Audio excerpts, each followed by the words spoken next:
Good morning, good afternoon, good evening, wherever you are in the world. Welcome to episode 58 of Monorail Memoirs. Today, we are going to be discussing how to do Disney solo. This is tips for the single traveler. I have done Disney solo. I've done Disney days by myself. Actually, some of my favorite memories of Disney days by myself. We'll discuss what that gives you, how you're able to do it best. Lauren, you haven't done any days solo, have you? No, I've not done a full day. Obviously, when we went, you guys did your own thing, for like an afternoon or so. So I was solo kind of for like an afternoon, but yeah, nothing to the extent at which you've done it. No, that's fair. That's fair. So, in terms of who this is going to be aimed at, this isn't for annual pass holders who can go and do one or two things. This is literally just for somebody if they want to go and do a solo trip to Walt Disney World. Now, we're not going to get into hotels, not going to get into pricing. This is just things that we consider to be of importance. And what I want to start with is the biggest advantage of all of it is the idea of freedom. You have total and utter freedom to do whatever you want. There is no compromising on rides, on food, on whatever park choices you want to go on. You know, if you want to go and ride a ride 3 times in a row, like the People Mover, for example, you absolutely can do with no issues at all. And the rapid ability to change plans, because how many times have you had either agreements with other people or weather or what have you that's forced you to change things? When there's more of you, it's much harder. The idea of the total freedom behind doing a day by yourself, honestly, Lauren, I think it's my favorite part of it. Yeah, so I was quite nervous actually doing like a bit on my own because I have never ever done that in all of my years going to Disney. I've never just spent some time on my own because we've either always been with mum and dad or I've been Yeah. with my husband or my children, and obviously you just kind of do it as a family. But when you were like, right, we're off, see you later, I was like, oh God, what does this mean now? How am I going to do this? I didn't have a plan, no, nothing, but I loved it. I loved not having a plan. I loved not knowing what I was going to do next. I was just flying by the seat of my pants and going, oh, that's a 5-minute wait. I'll crack on that. And actually, I think some of the things that you point out there is the single rider as a function is a huge win. So the idea behind single rider is that if you are, as the name suggests, a single rider, you can go by yourself into a separate queue. I believe this is the one on Test Track, the new Test Track. And what you'll do is, in order to fill up all the seats, if there's a party of 3, for example, or a party of 5, you will be the single one that gets put on with them. So you don't know who you're riding with. That's fine. But you can do it on a variety of rides, including Expedition Everest, Test Track. I believe you can do it on the new Rock and Roller Coaster with the Muppets, although I haven't seen it myself because I haven't been there. But it saves a lot of time. It's great if you want to repeat the rides, but you've got to be aware not every attraction actually offers this. Yeah, it is a massive perk doing a single rider line, absolutely. And you will get some families in the single rider line who are like, but we want to ride together. And it's like, well, you're in the single rider line. You have to go separately. So that is something, it's not a hack. It's not, oh, if you want to get on it sooner, go in the single rider line. Don't do that. If you're on a solo day in Disney, absolutely. Single rider lines are the best way to go. I do think there is only those kind of 2 or 3 that you can do it on. However, I think in Universal, it might be a bit more, I think they utilize that a lot more. Yeah, possibly so. And what I will say with the single rider is because you can do the rides quicker. I mean, Everest is usually goes down to sort of a 5-minute wait if you do it on single rider, because you're able to do things quicker and you're able to move by yourself as well. You're really not waiting on anyone, so you can get so much more done. I think the freedom is a huge aspect, but you can also simply get more achieved when you're by yourself. Yeah, you can definitely maximize on your time. You're not waiting for someone to have a toilet break. You're not waiting for someone to, grab a snack or, something like that. You don't need to worry about anyone else behind you, anyone else in front of you. You're just doing whatever you want, and you don't have to discuss your plans either. A lot of the time when you kind of come off a ride with a big party, you'll be like, right, where are we going next? What are we doing next? And that waste of 5 or 10 minutes, you could already be in a queue for a ride. Absolutely.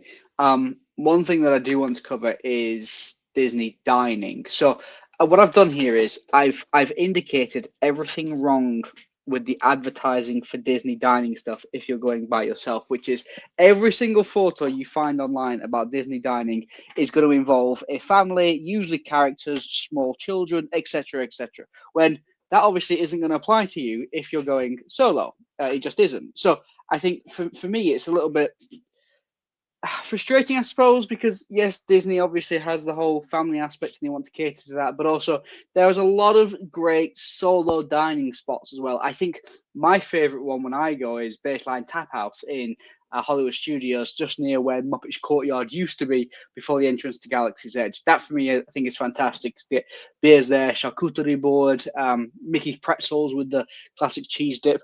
But I understand that people might think it's a bit weird eating by yourself, but honestly, like the cast members see people by themselves all the time, and everybody's so absorbed in their own world, you don't actually stand out. And to top it off, the seating options are usually a lot easier by yourself because you only need enough for one person. So I think that the dining by yourself in Disney isn't as weird as people think it is, especially with the mobile checkout function.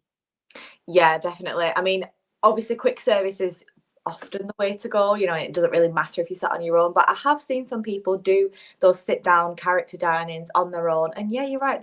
They don't seem out of place at all. And actually, it's easy to get a reservation as well because you are only one person. You're not a big party. You're not a big family, you know, whatever.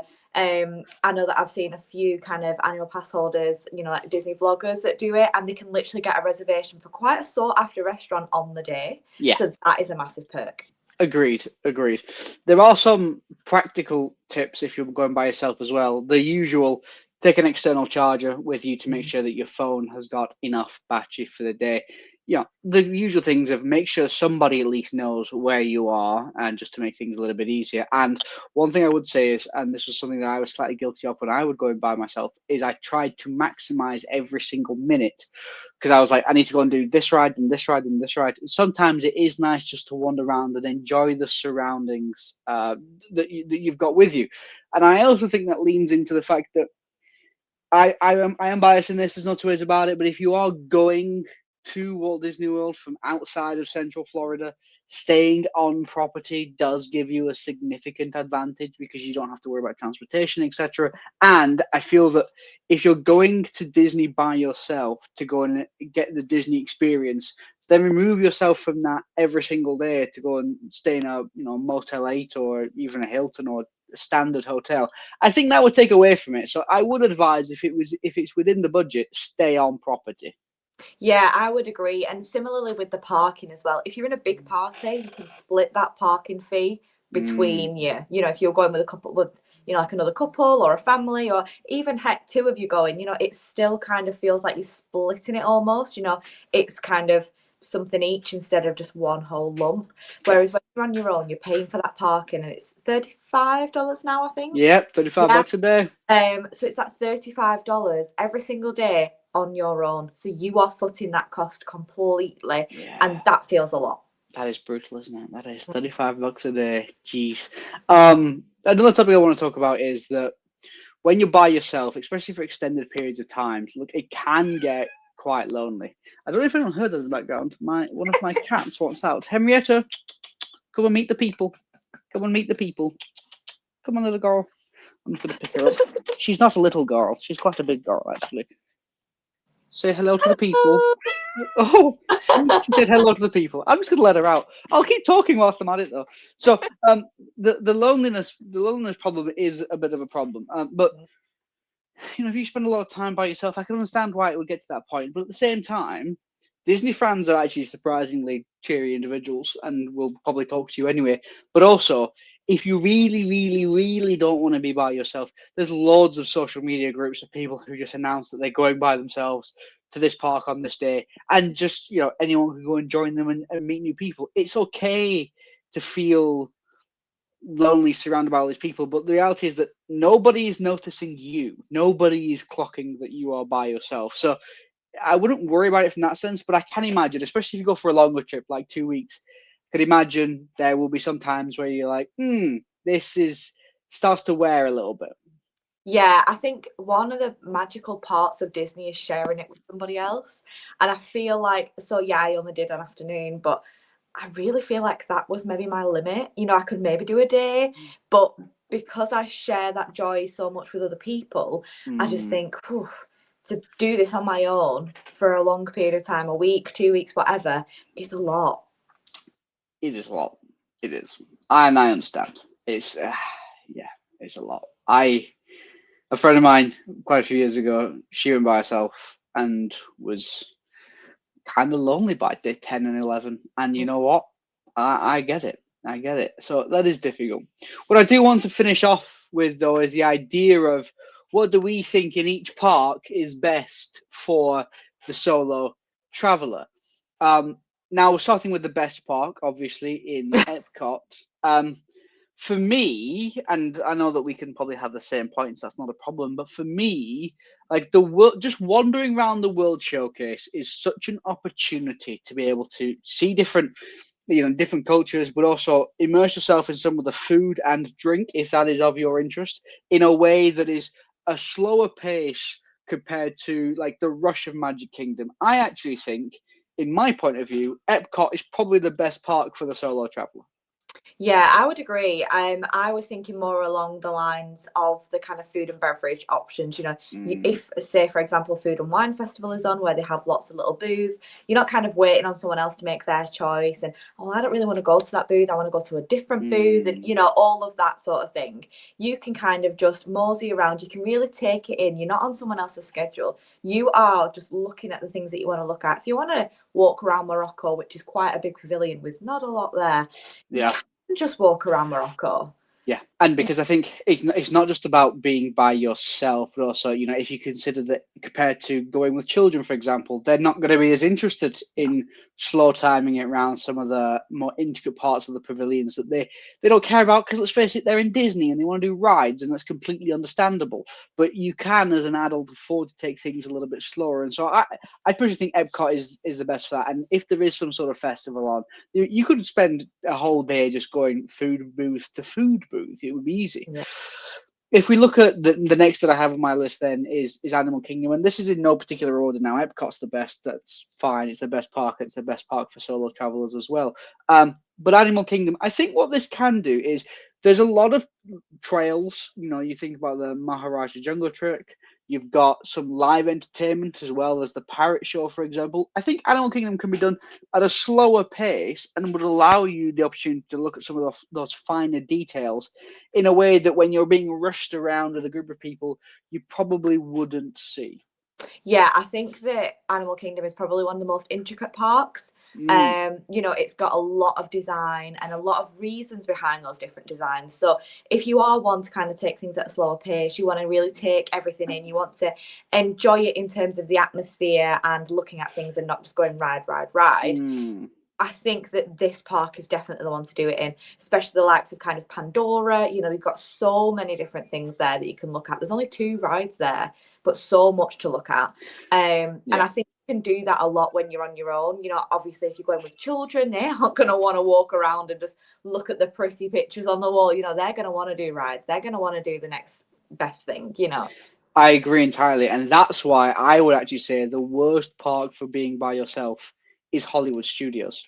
Yeah. The reason I say that is Hollywood Studios is so ride focused. Between obviously Star Wars, yes, you can wander around Batuu for a little bit and get a bit of entertainment there, but between the exposure you're going to get to Tower of Terror, between Rock and Roller Coaster with the Muppets, I feel even what was the Great Movie Ride, which is now of course Minnie and Mickey's Runaway Railway, you are spending so much time doing rides. There isn't actually much else to do. The contrary argument to the statement I just made is you've got the Indiana Jones stunt show, spectacular, and you've got the Beauty and the Beast show, which are obviously slower time if you want to do that. And I did say the best place to eat by yourself was Baseline Tap House, which is in Hollywood Studios as well. But I think broadly, Hollywood Studios for me is and I'm using inverted commas here, but the worst park to do if you are a solo traveler. Yeah, I would have to agree with that. I think that a lot of the rides are quite family based as well as the shows as well. You alluded to Mickey and Minnie's Runaway Railway. That's a big cart. I think the only kind of ride that is kind of all right on your own is probably Rock and Roller Coaster. Muppets, that would be fine because you can't really talk or see each other on there. But, looking at other people's reactions and, I'm thinking of Tower of Terror, thinking about going on that with someone else is really quite fun. Doing it on your own, I feel like would be less exciting. I get that. Henrietta has returned to the room. Henrietta, do you want to see the people again? Do you want to see the people again? She doesn't want to see the people again. Oh. I will shepherd her out. Come on, little girl. Go on, little girl. There we go. Oh, she's so precious. Go on, out you go. I don't know how she got back in by herself, to be honest with you. She's one of the least intelligent of the cats, but nevertheless. Moving swiftly on. Yeah, and this gets us to our conclusion with regards to the number of parks. Obviously, finally, Magic Kingdom. All right, so on the one hand, this is obviously the most iconic park. I get that. There are plenty of attractions you can do by yourself, such as the best attraction in Disney, the Carousel of Progress. You could also do the People Mover by yourself. That's not too weird. You know, plenty of people do that by themselves. And I do think that between other shows and the dining options, the only thing I'll say when it comes to the negatives here, talking about doing Magic Kingdom by yourself, is twofold. One, busy. Busy. You know, you're not going to be taking a nice stroll around the World Showcase. You're going to be dodging in and out of people for most of the day. That's not fun. But secondly, and I think more importantly, for whatever reason, call it the Disney nostalgia piece, talking about their advertising, whatever it is, I think Magic Kingdom, doing that by yourself is possibly is the one you want to share with others the most. Yeah, I think you want the photos. You want the, you know, the experiences with other people. I mean, as you said, Disney advertising is families or couples. You know, you're always with somebody else. They never do that solo traveler. So I feel like you might feel like you're missing out on a piece of the puzzle if you do it on your own. I agree. And from my perspective, I think Magic Kingdom is great, but it is very family oriented. If you were by yourself, I think that could feel a little bit not like you're excluded, but that you are not the target audience for that particular park. Yeah. Nevertheless, has anybody here watching, have you done a solo trip to Disney? Please do let us know in the comments. As usual, please look after yourselves, and if you can, somebody else as well. Until next time, please stand clear of the doors. Bye, everybody. Bye.